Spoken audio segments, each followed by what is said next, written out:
relation, à l'oseille, on met l'accent. Bienvenue dans Flouze Thérapie, le podcast qui t'aide à guérir ton rapport à l'argent, sans bullshit ni culpabilité. Je suis Suzy Mallette, coach money mindset, et ici, on parle cash. On gratte là où ça fait mal et on transforme ta relation à l'argent en profondeur, une prise de conscience à la fois. Chaque semaine, je te propose des épisodes qui vont droit au but, des réflexions puissantes, des outils concrets et parfois même des interviews sans langue de bois. Tu vas apprendre à mieux comprendre tes blocages, à reprendre le contrôle sur ton flouze et à créer une vie financière plus libre, plus alignée et plus assumée. Prête à faire la paix avec ton fric et à reprendre ta place ? Alors c'est parti pour l'épisode du jour. Est-ce que tu as déjà téléchargé une appli budget genre révolutionnaire ? Ou déjà tenté les challenges zéro dépense ou copié par exemple le tableur Excel d'une pote hyper organisée ? Et peut-être que ça a tenu un temps. Allez, on va dire 3 jours, peut-être une semaine max. Allez, je suis gentille, on va dire quelques mois. Petit retour à la case départ ensuite, n'est-ce pas ? Avec toute la frustration, la culpabilité et ce sentiment de « je suis nulle, j'y arriverai jamais ». Eh bien, je vais être cash, comme d'hab. Ça n'a pas marché, c'est pas toi le problème. Et oui, je n'essaie pas de te culpabiliser en te disant que quand on veut, on peut, ou ce genre de discours bullshit. Le problème, c'est la méthode. Parce que tu essayes de gérer ton argent comme si tu étais quelqu'un d'autre. Donc dans cet épisode, je vais te montrer pourquoi les méthodes toutes faites échouent presque toujours. Comment ton archétype influence ta manière de gérer et comment construire une méthode durable qui respecte ta nature. Donc parlons maintenant des méthodes toutes faites, promesses, vs, réalité. Donc, on a toutes essayé au moins une fois les applis qui te notifient à chaque dépense. Au début, tu te sens hyper sérieuse, tu te dis « ça y est, je suis une adulte responsable ». Mais très vite, en fait, tu as l'impression d'avoir un flic dans ta poche. On a aussi, en général, essayé les tableurs Excel de 30 colonnes. Après, il y en a qui sont hyper stylés, j'avoue, avec des camemberts, des diagrammes, etc. Franchement, ça donne envie. Il y en a qui sont hyper colorés, etc. Mais franchement, qui a envie de passer ces soirées à remplir des cases vertes et rouges ? C'est une punition scolaire, pas une liberté financière. Après, si t'es accumulateur, tu kiffes faire ça, mais c'est tout.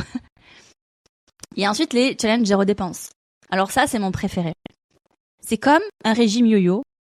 Tu tiens 3 jours, t'es fier de toi. Et le 4e, tu craques, tu commandes pour 80 € d'Uber Eats. Et résultat, t'as encore plus de culpabilité. Alors pourquoi toutes ces choses-là nous attirent autant ? Parce qu'en fait, ça donne l'illusion de contrôle. Parce qu'on adore l'idée de repartir de zéro. Et surtout parce que ça fait rêver. Parce qu'on se dit, si ça marche pour elle, ça va marcher pour moi. Et le problème, c'est que ça tient jamais. On passe toujours par le même cycle, en fait. Donc, la phase 1, excitation. La phase 2, discipline, qui va être hyper rigide. Phase 3, frustration, craquage. Et phase 4, culpabilité et abandon. Et tu sais quoi ? Ces méthodes sont calibrées pour un seul archétype, l'accumulateur. Et l'accumulateur, c'est celui qui adore l'ordre, la sécurité, les chiffres. Il aime cocher les cases, tout noter, accumuler. Donc oui, ces méthodes lui parlent. Mais même pour lui, en fait, ça résout pas le vrai problème. Parce que son travers à lui, c'est pas qu'il manque de contrôle, c'est qu'il en a trop. Il se rassure avec des colonnes Excel, mais derrière, en fait, il bloque ses dépenses, il repousse ses investissements et il finit par ne jamais profiter de son argent.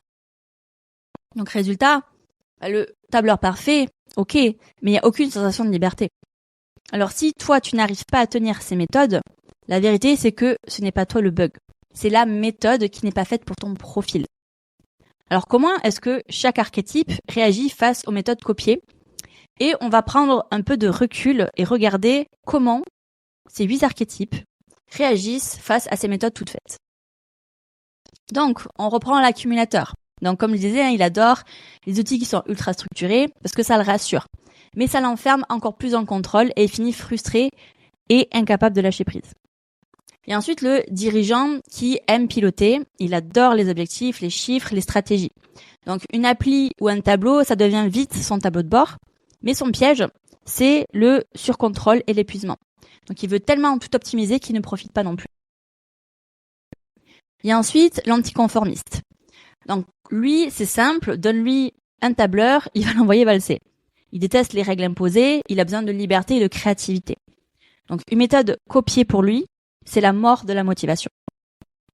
Et ensuite, le nourricier. Donc, il peut suivre une méthode, mais il continue à donner la priorité aux autres.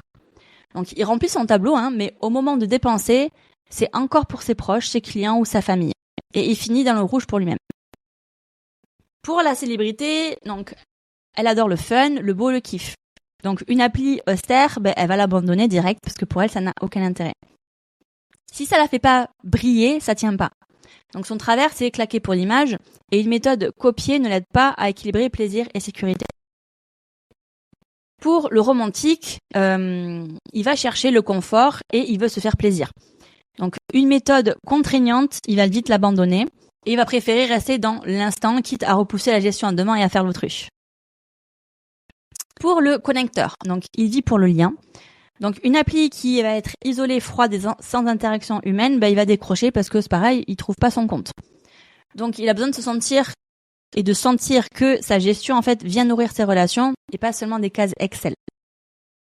Pour l'alchimiste, il est dans le sens, l'intuition et la vision. Donc c'est pareil, un tableur rigide, pour lui c'est une prison. Il préfère rêver à ses projets que regarder vraiment ses comptes. Donc son travers, c'est de rejeter tout ce qui est matérialité et procrastiner sur la gestion concrète. Donc voilà pourquoi par rapport à tout ce que je viens de dire, il n'y a aucune méthode de copier qui marche pour tout le monde. Parce qu'on n'a pas toutes le même rapport à l'argent. Et si tu essaies de forcer un système qui ne colle pas à ton archétype, tu finis par abandonner, c'est normal. Alors du coup, qu'est-ce qu'on fait à la place ? On arrête de copier les autres et on construit sa méthode alignée à son profil. Donc la première étape, c'est d'aller identifier ton archétype dominant. Donc demande-toi, quel est ton schéma récurrent avec l'argent ? Est-ce que tu dépenses, tu bloques, tu donnes ou tu fuis ? Donc pour connaître tes archétypes, si tu les connais pas encore, tu peux aller faire mon test qui est gratuit pour connaître tes 3 principaux archétypes. Ensuite, l'étape numéro 2, c'est d'adapter tes outils. Donc l'accumulateur, c'est par exemple inclure une poche plaisir obligatoire. Enfin une enveloppe en gros plaisir obligatoire pour lâcher un peu le contrôle. Le dirigeant, ça va être simplifier ses outils pour éviter le surcontrôle. Et l'anticonformiste, du coup, ça va être de créer un système freestyle mais quand même sécurisé. Le nourricier, ça va être se prioriser dans ses dépenses avant de donner. On va partir sur la célébrité qui va être du coup prévoir un budget image qui va être cadré pour profiter sans se ruiner. Le romantique, ça va être ritualiser la gestion pour la rendre douce et agréable. Le connecteur, associer la gestion à du lien. Donc ça peut être avec un partenaire, ami, coach, etc. Et l'alchimie, ça va être ritualiser l'argent comme un moment de sens ou de créativité. La troisième étape, ça va être poser un cap. Demande-toi, qu'est-ce que je veux nourrir avec mon argent ? Est-ce que je veux plus de sécurité ? Est-ce que je veux plus de fun, plus de projets, plus de liberté ? Donc, j'ai un exercice pratique pour toi. Donc, prends un papier et note 3 choses que tu veux que ton argent soutienne ce mois-ci. Ça peut être payer tes charges sans stress, t'offrir une sortie plaisir ou mettre de côté pour un projet qui t'inspire. Donc déjà avec ça, tu commences à créer une méthode qui colle à toi et pas à la voisine. Donc dans cet épisode, on a vu ensemble les méthodes toutes faites échouent parce qu'elles ne respectent pas ton profil. Chaque archétype a sa manière de saboter ou de détourner ce système. Et la vraie clé, c'est de construire ta propre méthode alignée à ton archétype. Donc ton argent n'a pas besoin d'une méthode copiée, il a besoin de ton système construit pour toi. Donc si tu n'as pas encore fait le test gratuit, tu peux le faire. Je te mets le lien en description et tu peux aussi le retrouver sur mon compte Instagram. Et si tu veux aller plus loin, c'est exactement ce qu'on fait dans Boost ton oseille. Donc pas de tableur, pas de formule toute faite. C'est une méthode qui part de toi, de tes archétypes et qui t'aide à créer un système durable, simple et kiffant. Donc le lien est directement dans la description de l'épisode. Et accroche-toi parce que la suite, on va aller encore plus loin. Parce qu'en octobre, on plonge dans les archétypes financiers. Parce que c'est pas seulement une question de chiffres ou de méthode, c'est une question de personnalité, de logique interne et de façon de réagir. Donc le 14 octobre, je t'emmène découvrir l'ennemi caché de ton business à travers tes archétypes. Et crois-moi, cet épisode peut changer ta façon de voir ton argent et ton avenir pro. Et si tu veux un système soit complètement aligné à toi, reste bien branché, parce que ce mois-ci, tu vas pas apprendre à gérer ton argent, tu vas apprendre à te comprendre. J'espère que cet épisode t'a mis face à des choses importantes et surtout qui t'a donné envie d'agir autrement avec ton flouze. Si t'as aimé ce que t'as entendu, pense à t'abonner à Flouze Thérapie pour ne rien rater. Et surtout, laisse 5 étoiles et un avis sur la plateforme d'écoute parce que c'est ce qui permet au podcast d'exister et d'aider d'autres femmes à reprendre le pouvoir sur leur argent. Si t'as envie d'aller plus loin, tu peux t'abonner à mon compte Instagram SuzyMLT, SUZYMLT. Donc merci pour ton écoute et à très vite pour un nouvel épisode de Flouze Thérapie. D'ici là, reste cash, libre et kiffe ton flouze. Flouze Thérapie, dans l'ombre ou sous les néons. Cache en main, on discute sans leçon. Les billets parlent, écho dans le béton. Ta relation à l'oseille, on met l'accent.